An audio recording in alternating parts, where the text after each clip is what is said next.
Hey, some have speculated that the movie growth has been huge for comics, but the comic growth during the same period was not as huge. So how bad is it? Let's look at that.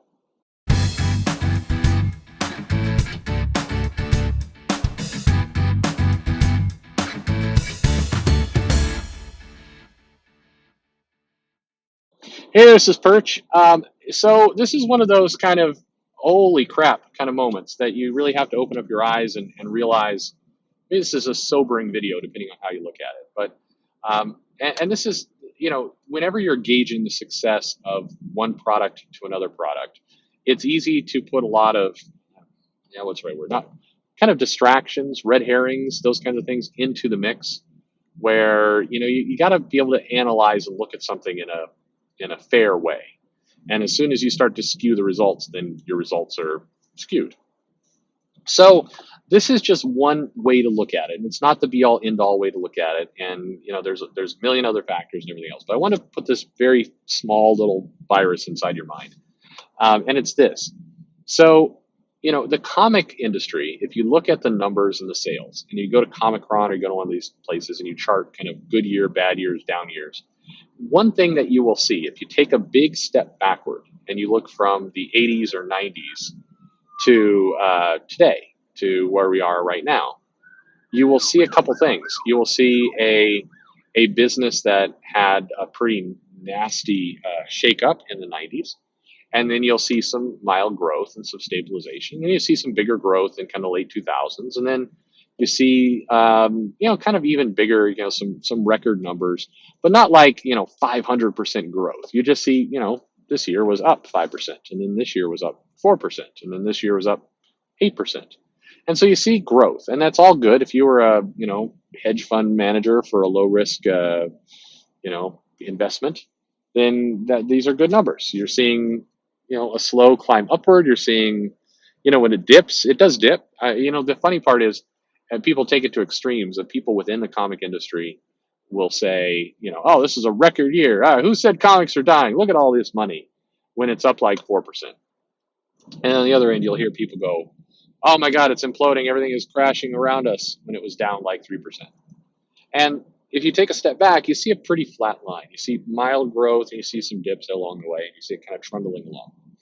And so, again, if you look at that and you go, hey, for publishing, this isn't that bad a number. It's not Harry Potter. It's not Dav Pilkey kind of numbers, but it's moving along, and the numbers are more or less going up, so everybody's happy.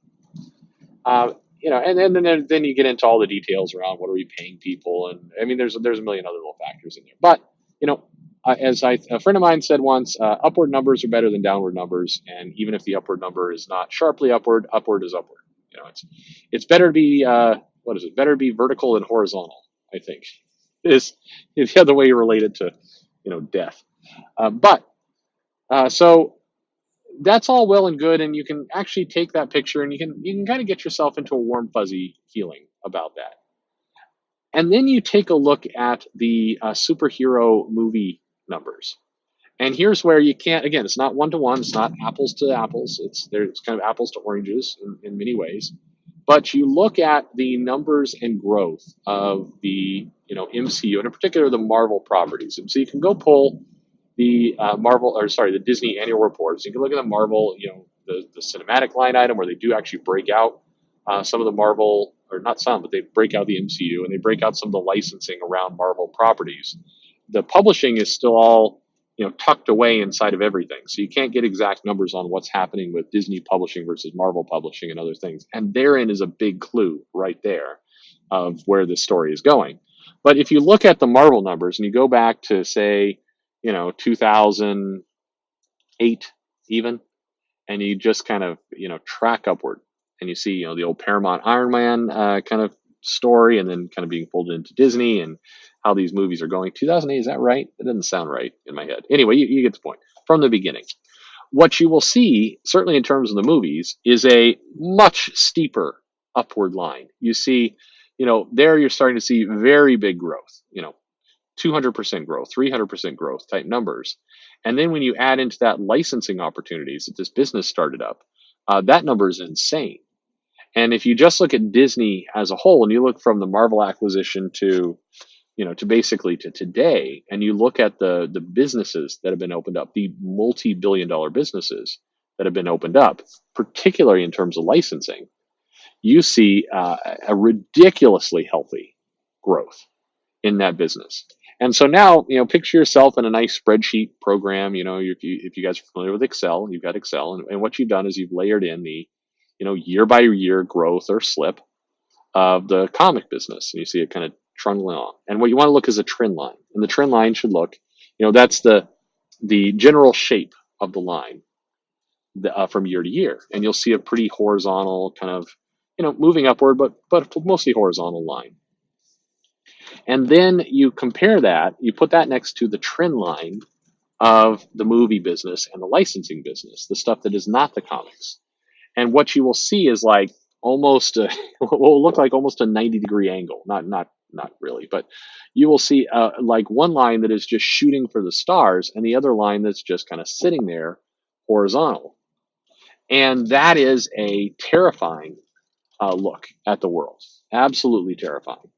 Because it is if the seed is comics, and you could argue the seed is the IP, it's the characters themselves, but the comics are kind of the originator of a lot of this. It's where the idea sprung from, and then we get into licensing and all this other stuff.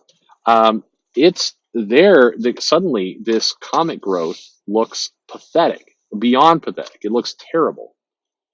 And that's where, if you are kind of in a management position at Marvel Comics Publishing, you have to, at some point, you got to be called into a room and say, what the hell during this time of ridiculous growth? How in the holy hell did this happen? Where you've got, first of all, this other side of the business is doing gangbusters, and you are not.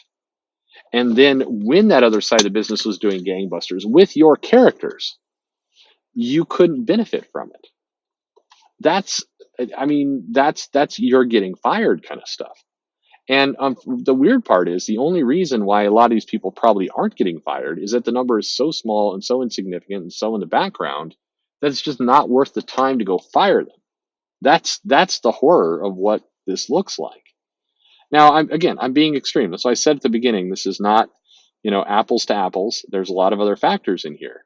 But I wanted to kind of get that idea planted in your head of like, hey, when you look at, Marvel and DC and some of these other businesses, you look at kind of the original property, in this case, the characters, the IP, and the comics, and then you look at the movies and you look at the licensing. And if that gap gets too wide, you get the situation we have now, which is people don't even know how to think about the comics anymore. They're not in the same orbit.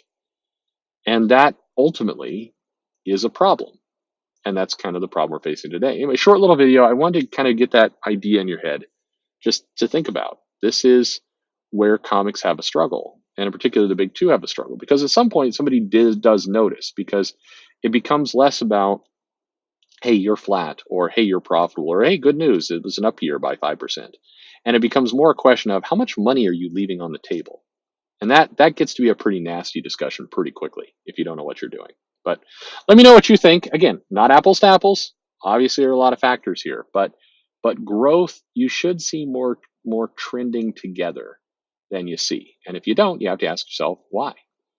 But like, subscribe, click the bell for notification. Most importantly, leave me a comment. Let me know what you think. Ask questions. Happy to answer them, and tell me where I'm wrong. I'm wrong all the time. Thank you very much for listening.